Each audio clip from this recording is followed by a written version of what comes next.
എല്ലാവർക്കും സ്വാഗതം. ഈ റിവ്യൂ ഇഷ്ടപ്പെടുവാണെങ്കിൽ ഒന്ന് ലൈക്ക് ചെയ്തും സബ്സ്ക്രൈബ് ചെയ്തും സപ്പോർട്ട് ചെയ്യണേ. അപ്പോൾ ചന്തു മോളെ സ്കൂളിൽ നിന്ന് നേരെ ആദർശ് വീട്ടിലോട്ട് വിളിച്ചുകൊണ്ട് വന്നു കഴിയുമ്പോഴേക്കും ഓടി വന്ന് മോളെ കെട്ടിപ്പിടിക്കുന്നുണ്ട് ദേവയാനി. മുത്തശ്ശി ഇങ്ങ് പോരുന്നതിന് മുന്നേ മോളങ്ങ് പോന്നോ എന്ന് ചോദിക്കുമ്പം മുത്തശ്ശി വരുമെന്ന് അറിയാവുന്നത് കൊണ്ടാണ് ആദർശേട്ടൻ മോളെ ഇങ്ങോട്ട് കൂട്ടിക്കൊണ്ട് പോകുന്നത് എന്ന് നയന പറയുന്നുണ്ട്. അങ്ങനെ മോളെ കുറച്ചു നേരം കളിപ്പിക്കുന്നു. പിന്നെ മുത്തശ്ശിയാണ് കാണിക്കുന്നത്. മുത്തശ്ശന് ചടങ്ങ് കാണാൻ പറ്റാത്തതിൻ്റെ വിഷമം, അതുകൊണ്ട് മുത്തശ്ശിയെ വിളിച്ചിരുത്തി വീഡിയോ കോൾ ചെയ്യുന്നത് എങ്ങനെയാണ് എന്ന് പഠിപ്പിച്ചു കൊടുക്കുക. അന്നേരം മുത്തശ്ശി പറയുന്നുണ്ട്, എനിക്കിതൊന്നും ചെയ്യാൻ പറ്റത്തില്ല, വെറുതെ കഷ്ടപ്പാടാ എന്ന് പറയുമ്പം എനിക്ക് വേണ്ടി താനൊന്ന് കഷ്ടപ്പെട്, അല്ലാതെ ഞാൻ എങ്ങനെ ഇത് കാണുന്നത് എന്ന് ചോദിക്കുമ്പം മുത്തശ്ശി പറയുന്നുണ്ട്, ഞാൻ അതെല്ലാം റെക്കോർഡ് ചെയ്തുകൊണ്ട് വരാം, എന്നിട്ട് ഇവിടെ വന്ന് കണ്ടാൽ പോരെ എന്ന് ചോദിക്കുമ്പം അതുപോരാ, എനിക്ക് ലൈവായിട്ട് അതെല്ലാം കാണണം എന്ന് പറയുവാണ്. അങ്ങനെ മുത്തശ്ശിയെ വീഡിയോ കോൾ വിളിക്കുന്നത് എങ്ങനെയാണ് എന്നൊക്കെ 2-3 പ്രാവശ്യമായിട്ട് കാണിച്ചു കൊടുക്കുവാണ്. ആദ്യം കാണിച്ചു കൊടുക്കുമ്പോൾ മനസ്സിലാകില്ല. അങ്ങനെ 2-3 പ്രാവശ്യം കാണിച്ചു കൊടുത്ത് പഠിപ്പിച്ചതിന് ശേഷം ശരിയാകുമോ എന്ന് അറിയണമല്ലോ, അതുകൊണ്ട് അപ്പുറത്ത് പോയി നിന്ന് വിളിക്കാൻ പറയുവാണ്. അങ്ങനെ മുത്തശ്ശി റൂമിൽ നിന്ന് പുറത്തേക്ക് പോകുന്നു. എന്നിട്ട് പയ്യെ അത് കണ്ടുപിടിച്ചൊക്കെ വരുന്നേക്കും മുത്തശ്ശന് ധൃതി, ഇതെന്താ ഇങ്ങോട്ട് വിളിക്കാത്തേ എന്നോർത്ത് അങ്ങോട്ട് വിളിക്കും. അന്നേരം, അയ്യോ നിങ്ങൾ എന്തിനാ ഇങ്ങോട്ട് വിളിച്ചത്, ഞാനത് കണ്ടുപിടിച്ചുകൊണ്ട് വരുമല്ലായിരുന്നോ, കട്ട് ചെയ്തേ, ഞാൻ അങ്ങോട്ട് വിളിക്കാം, അതിനിടയ്ക്ക് ഇങ്ങോട്ട് വിളിച്ചേക്കരുത് എന്ന് പറയുന്നു. അന്നേരം ഇല്ല വിളിക്കില്ല, താൻ വിളിച്ചോളാൻ പറഞ്ഞ് ഫോൺ കട്ട് ചെയ്യും. അത് കഴിഞ്ഞ് മുത്തശ്ശി അങ്ങോട്ട് വിളിച്ച് സംസാരിച്ചുകൊണ്ടിരിക്കുമ്പോഴാണ് അനി ഇത് കാണുന്നത്. അനി വന്ന് അതിനകത്തേക്ക് നോക്കിയിട്ട് മുത്തശ്ശനെ, അപ്പുറത്തെ റൂമിലിരിക്കുന്ന മുത്തശ്ശനെ മുത്തശ്ശി ഇവിടെ ഇരുന്ന് വീഡിയോ കോൾ വിളിക്കുവാണോ, ഇതെന്നതാ രണ്ടുപേരുടെ വയസ്സാങ്കാലത്ത് വീഡിയോ കോൾ വിളിച്ച് പ്രേമിക്കുവാണോ എന്നൊക്കെ ചോദിച്ച് അനി ഒന്ന് കളിയാക്കുന്നൊക്കെ ഉണ്ട്. അന്നേരം നിങ്ങളൊക്കെ അങ്ങനെ വീഡിയോ കോൾ വിളിച്ച് നടന്നാൽ മതിയോ, ഞങ്ങൾ ഇതൊക്കെ പഠിക്കണ്ടേ എന്ന് ചോദിക്കുന്നുണ്ട് മുത്തശ്ശി. അത് കഴിഞ്ഞ് ഫോൺ കട്ട് ചെയ്യുന്നു. കട്ട് ചെയ്ത് കഴിയുമ്പോൾ ഇതെന്താ മുത്തശ്ശന് പറ്റിയത് എന്ന് അനി മുത്തശ്ശിയോട് ചോദിക്കുന്നുണ്ട്. അന്നേരം പ്രായമായില്ലേ, പ്രായമായി കഴിയുമ്പം കൊച്ചുകുട്ടികളുടെ സ്വഭാവം വരുമെന്നാണ് പഴമക്കാർ പറഞ്ഞേക്കുന്നത്, അതാ നിങ്ങളുടെ മുത്തശ്ശന് സംഭവിച്ചത് എന്ന് പറയുമ്പം, പക്ഷേ ആദർശേട്ടൻ്റെ നയനേടത്തിയുടെയും കാര്യത്തിൽ അങ്ങനെയല്ലല്ലോ മുത്തശ്ശൻ പെരുമാറുന്നത് എന്ന് പറയുവാണ് അനി. അന്നേരം മുത്തശ്ശി പറയുന്നുണ്ട്, ആ ഒരു കാര്യത്തിൽ മാത്രം യാതൊരു മാറ്റവും ഇല്ല, അതെന്താണ് എന്ന് അറിയില്ല എന്ന്. ഏതായാലും ഇത്തിരി വിഷമാകുന്നുണ്ട് ആ കാര്യം പറയുമ്പം. അത് കഴിഞ്ഞ് അനി അങ്ങ് പോയി കഴിഞ്ഞ് മുത്തശ്ശി റൂമിലേക്ക് വരുവാണ്. ഈ സമയം ആദർശം നയനയും കൂടെ ഈ കാര്യം തന്നെയാണ് സംസാരിച്ചുകൊണ്ട് ഇരിക്കുന്നത്. മുത്തശ്ശൻ വരാത്തതിൻ്റെ വിഷമം രണ്ടുപേർക്കും ഉണ്ട്. അങ്ങനെ സംസാരിച്ച് നിൽക്കുമ്പോഴാണ് മാളവിക വിളിക്കുന്നത്. എന്നിട്ട് പറയും, ഇവിടുന്ന് ഡേവിഡ് സാറ് പുറത്തേക്ക് പോയിട്ടുണ്ട്, മിക്കവാറും ആ സാറ് പറഞ്ഞ എക്സിനെ കാണാനായിരിക്കും എന്ന് പറയുമ്പോൾ, അത് ഞാൻ നോക്കിക്കോളാം, മാളവിക ഫോൺ വെച്ചോളാം പറയുന്നു. എന്നിട്ട് ഈ കാര്യം നന്ദുവിനെ വിളിച്ച് പറയുവാട്ടോ. അന്നേരം നന്ദു ഫോളോ ചെയ്ത് എവിടേക്കാണ് അങ്ങനെ പോകുന്നതെന്ന് കണ്ടുപിടിക്കുമല്ലോ, അതിന് വേണ്ടിയായിരിക്കും. എന്നിട്ട് നയനോട് പറയുന്നുണ്ട്, എങ്ങനെയെങ്കിലും അയാൾ എവിടെയാണ് എന്ന് കണ്ടുപിടിക്കണം, ഏതായാലും അയാൾ വിളിക്കുന്ന ആൾ ആ ഹോട്ടലിനെ ചുറ്റിപ്പറ്റിയാണ് എന്നുള്ള കാര്യം സേവർ പറഞ്ഞിട്ടുണ്ട്, അതുകൊണ്ട് ഇനിയിപ്പം ഒരുപാട് സമയമൊന്നും എടുക്കുകയല്ല നമ്മൾ അയാളിലേക്ക് എത്താൻ എന്നൊക്കെ ആദർശ് പറയുവേ. അന്നേരം ഭയങ്കര വിഷമമാണ് എനിക്ക്. അന്നേരം താൻ പേടിക്കേണ്ട, നമ്മൾ ഉടനെ തന്നെ നമ്മുടെ ലക്ഷ്യത്തിലെത്തും എന്നൊക്കെ പറഞ്ഞിട്ട് ഞാനിവിടെ ഒന്ന് പുറത്ത് പോയിട്ട് വരാമെന്ന് പറഞ്ഞാൽ ആദർശ് അവിടെ നിന്ന് പോകുന്നതിന് മുമ്പ് നന്ദു വിളിക്കുന്നുണ്ട് കേട്ടോ ആദർശിനെ. ഞാൻ ഡേവിഡിനെ കണ്ടു, ഡേവിഡ് ഹോട്ടലിലോട്ടാണ് പോകുന്നത്, ഞാൻ ഫോളോ ചെയ്ത് പോവുകയാണ് എന്നൊക്കെ പറഞ്ഞ് ആദർശിനെയും വിളിക്കുന്നുണ്ട്. ആദർശ്, നന്ദു പൊക്കോ, ഞാനും വന്നേക്കാം എന്ന് പറയുന്നുണ്ട്.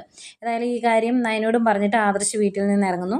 അത് കഴിഞ്ഞ് വീട്ടിലേക്ക് കനക വരുന്ന കാണിക്കുന്നുണ്ട്. കനക വീട്ടിൽ വരുമ്പം ഡോറ് വന്ന് തുറക്കുന്നത് ആ ഹോം നേഴ്സാണ്. അവരെ കാണുന്നത് ആകെ ഒരു വിഷമാവുന്നുണ്ട് കേട്ടോ കനകയ്ക്ക്. അന്നേരം എലിസബത്ത് പറയുന്നുണ്ട്, അതെ അതിനുശേഷം ഞാൻ മോഷണമൊന്നും നടത്തിയിട്ടില്ല കേട്ടോ എന്ന് ഒരു ചിരിയോടെയാണ് പറയുന്നത്. അന്നേരം കനക അന്നേരം ഒരു അബദ്ധം പറ്റിയതാണ്, അതിപ്പോഴും മനസ്സിൽ വെച്ചുകൊണ്ട് നടക്കുവാണോ എലിസബത്ത് എന്ന് ചോദിക്കും.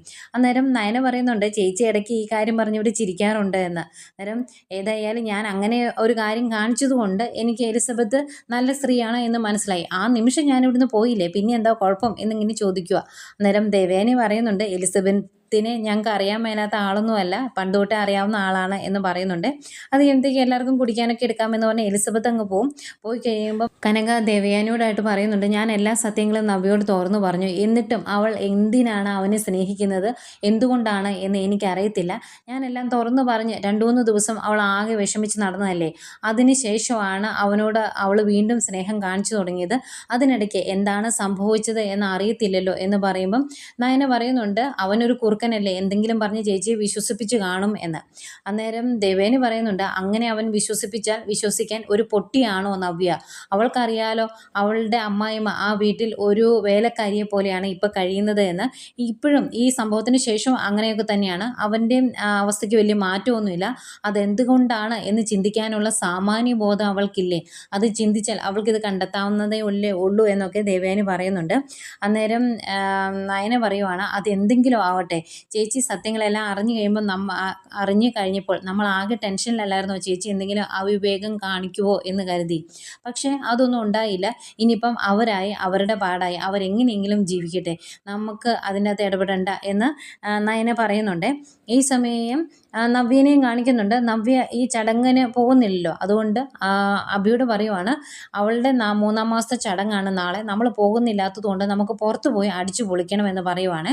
എന്നിട്ട് നവ്യ പറയുന്നുണ്ട് ഇവിടെ ഒരു കാക്ക കാഷ്ടിച്ചാൽ പോലും എല്ലാവരും കൂടി പൂജ നടത്തും, നീ അവിടെ ഒരു നല്ല ജോലി കിട്ടി പോകുമ്പം ഇവിടെ ആരും പൂജയൊന്നും നടത്തിയില്ല, അതുകൊണ്ട് അതൊക്കെ നമുക്ക് ചെയ്യണമെന്ന്.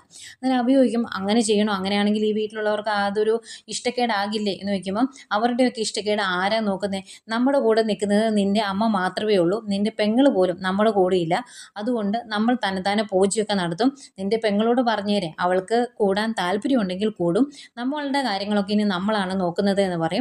അന്നേരം അഭി പറയുന്നുണ്ട് ഇവിടുത്തെ എൻ്റെ അമ്മാവന്മാർക്കും അനിക്കും ആദർശനും ഒക്കെ വലിയൊരു അടിയാണ് എനിക്ക് ഇങ്ങനെ ഒരു ജോലി കിട്ടിയത്. മൂർത്തീസ് ജൂലേഴ്സിൽ ഞാൻ വെറും ഒരു സ്റ്റാഫ് മാത്രമായിരുന്നു, ഇവിടെ ഞാൻ മാനേജറായിട്ടാണ് കയറാൻ പോകുന്നത്, അത് അവർക്ക് സഹിക്കാൻ പറ്റുന്നില്ല എന്നൊക്കെ പറയുമ്പം നവ്യ പറയുന്നുണ്ട് അവരത് സഹിക്കണ്ട, ഇതൊക്കെ എൻ്റെ കഴിവുകൊണ്ടാണ് നേടിയെടുത്തത്, ഞാനിപ്പോൾ അവരുടെ മോഡലാണല്ലോ, ഞാൻ മോഡലായിട്ടുള്ള പരസ്യമാണ് ദുബായിൽ പോലും അവർ കാണിക്കുന്നത്, അതിൻ്റെ മൈലേജ് എനിക്ക് കിട്ടുന്നുണ്ട്, അതുകൊണ്ടാണ് എനിക്ക് വേറെയും കുറേ ഓഫറുകൾ വന്നത്, പക്ഷെ ഞാൻ അതൊന്നും ചെയ്തില്ല, ഒരു സിനിമ പോലും വന്നതാണ്, അതും ഞാൻ വേണ്ടാന്ന് വെച്ചു എന്നൊക്കെ പറയുമ്പം അഭി പറയും അയ്യോ അതൊന്നും വേണ്ടാന്ന് വെക്കണ്ടായിരുന്നു, നീ ഉയരങ്ങളിലേക്ക് പറന്നു പോകണം, നിൻ്റെ അനിയത്തിമാരെക്കാൾ കൂടുതൽ പേരെടുക്കണം, അതൊക്കെയാണ് എൻ്റെ ആഗ്രഹം എന്ന് പറയുമ്പം നവ്യ പറയും ഞാൻ അങ്ങനെ ഉയരങ്ങളിലേക്ക് പോയാൽ നമ്മുടെ കുഞ്ഞിനെ ആര് നോക്കും, ഇവിടുത്തെ ചന്തുമോളെ നോക്കാനല്ലേ ഇവിടെയുള്ളവർക്ക് സമയമുള്ളൂ, എൻ്റെ കുഞ്ഞിനെ അവർ ആരെങ്കിലും നോക്കുമോ എന്ന് ചോദിക്കുമ്പം അഭി ഇങ്ങനെ മനസ്സിലോർക്കുക നീ ഉയരങ്ങളിലേക്ക് പറന്നു പോകണം, എങ്കിലേ എൻ്റെ തലയിൽ നിന്ന് ഒഴിഞ്ഞു പോകുള്ളൂ, അതുകൊണ്ടാണ് ഞാൻ അങ്ങനെയൊക്കെ ചിന്തിക്കുന്നത് എന്ന്. അതിങ്ങനെ ചിന്തിച്ച് നിൽക്കുമ്പം നവ്യയ്ക്ക് നീ എന്നാടാ ഈ ആലോചിക്കുന്നത് എന്ന് ചോദിക്കുമ്പം ഒന്നുമില്ല എന്ന് പറയുന്നു. പിന്നെ നവ്യനെ ഒന്ന് പൊക്കിയടിക്കും, നീയാണ് എൻ്റെ ഭാഗ്യം, നിന്നിലൂടെയാണ് എൻ്റെ ഭാഗ്യം നിലനിൽക്കുന്നത്, നീ ഇല്ലെങ്കിൽ ഞാനങ്ങ് തകർന്നു പോയേനെ എന്നൊക്കെ പറയുന്നു. അതുപോലെ നമ്മളെ പിരിക്കാൻ വേണ്ടി ആരൊക്കെ ശ്രമിച്ചിട്ട് നീ അതൊന്നും വിശ്വസിച്ചില്ലല്ലോ എന്നൊക്കെ പറഞ്ഞ് ഭയങ്കര സ്നേഹത്തോടെ അങ്ങ് കെട്ടിപ്പിടിക്കുവാണ്. പിന്നീട് ഇതിനിടയ്ക്ക് മുത്തശ്ശി ഒന്നുകൂടെ കാണിക്കുന്നുണ്ട് കേട്ടോ. മുത്തശ്ശി ഒന്നുകൂടി ഒന്ന് വീഡിയോ കോൾ ചെയ്യാൻ പറഞ്ഞു കൊടുത്ത് ഒന്നുകൂടി ഒന്ന് ചെയ്യിപ്പിക്കുകയാണ് മുത്തശ്ശൻ. ഇനിയിപ്പോൾ നാളെ അവിടെ ചെന്ന് കഴിയുമ്പോഴെങ്ങനെ മറന്നു പോയാലോ, ഏതായാലും സെറ്റായി, ഇനി ഒരു പ്രശ്നമില്ല എന്ന് മുത്തശ്ശി പറയുന്നുണ്ട്.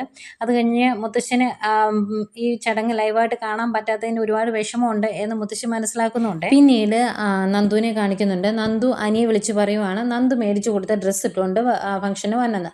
അതുപോലെ അനി പറയും ഞാൻ മേടിച്ചു തന്ന സാരി കൊടുത്തോണ്ട് നീയും വരാവുള്ളൂ എന്ന്. അന്നേരം നന്ദു പറയുന്നുണ്ട് ഞാനത് നേരത്തെ എടുത്തു വെച്ചു, നീ പറഞ്ഞില്ലെങ്കിലും ഞാൻ അത് കൊടുക്കുള്ളൂ, പക്ഷെ ഞാൻ പറഞ്ഞില്ലെങ്കിൽ നീ അത് ചെയ്യില്ല, ഞാൻ എടുത്തു തന്ന നീ ഡ്രസ്സ് നീ ഇടിയല്ല, അതുകൊണ്ടാണ് ഞാൻ വിളിച്ച് പറഞ്ഞത് എന്നൊക്കെ പറയും. അന്നേരം അത് ഇടാം എന്നൊക്കെ പറഞ്ഞുകൊണ്ടിരിക്കുമ്പോഴാണ് ആ റൂമിലേക്ക് അവന്തിക കയറി വരുന്നത്. അവന്തികയും കുറേ ഡ്രസ്സൊക്കെ മേടിച്ചുകൊണ്ടാട്ടോ കയറി വരുന്നത്. അപ്പം അത്രയും കാണിച്ചുകൊണ്ടാണ് ഇന്നത്തെ എപ്പിസോഡ് അവസാനിക്കുന്നത്. മിക്കവാറും നമ്മുടെ ബർത്ത്ഡേക്ക് കേക്ക് മുറിച്ച പോലെ തന്നെയാകും. ഇവിടെ അവന്തിക ഡ്രസ്സ് കൊണ്ട് കൊടുത്തിട്ട് അത് അനിയോട് ഇടാൻ പറയും. അപ്പം എനിക്ക് ഭയങ്കര വിഷമമാവും, ഇനി ഏതിടണമെന്ന് കൺഫ്യൂഷനാവും. മിക്കവാറും അവൻ അവന്തിക കൊടുത്ത ഡ്രസ്സ് ഇട്ടുകൊണ്ട് പോകാനാണ് ചാൻസ്. ഏതായാലും ഇതൊക്കെയായിരുന്നു ഇന്നത്തെ കഥ.